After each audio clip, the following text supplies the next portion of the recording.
Hello बच्चों, let's take a given question. The question says the temperature of a gas is minus 50 degrees Celsius. To what temperature the gas should be heated so that the RMS speed is increased by 3 times? Option A 3295 degrees Celsius. Option B 3097 Kelvin. Option C 223 Kelvin. Option D 669 degrees Celsius. So for the question given,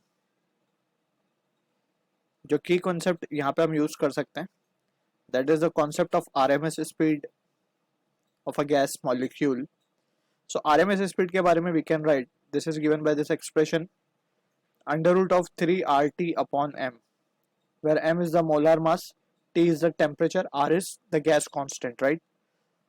तो यहाँ पे अगर हम ध्यान से देखें, हमें RMS speed पूछी गई है, हमसे पूछा गया to what temperature the gas should be heated so that RMS speed increased by 3 time. तो सिंपल हम एक रिलेशन यहाँ से देख सकते हैं कि RMS स्पीड का जो रिलेशन है वो डायरेक्टली प्रोपोर्शनल है टेम्परेचर के.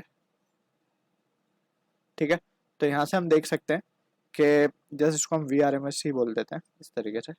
तो we can write V R M S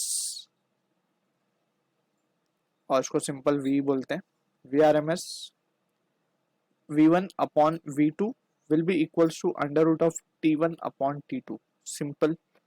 अब अगर हम क्वेश्चन में देखें तो हमें बोला गया to what temperature the gas should be heated so that RMS speed is increased by 3 time.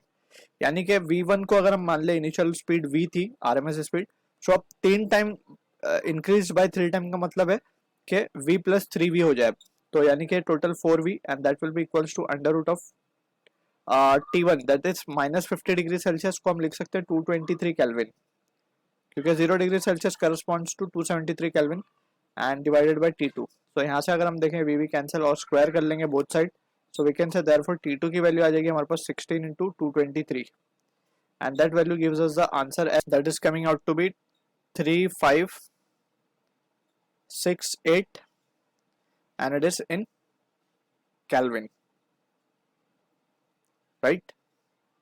तो केल्विन के लिए हमें कोई ऑप्शन मैच होता हुआ नहीं दिख रहा, तो हमें इसको डिग्री सेल्सियस में कन्वर्ट करना होगा. So we can say therefore T2 will be equals to 3568 minus of 273 and it will be in degree Celsius now. So finally ये आंसर आ रहा है हमारे पास 3295 degree Celsius. So this is the answer for the question जो कि match हो रहा है हमारा ऑप्शन ए के साथ. So I hope you understood the solution. All the best.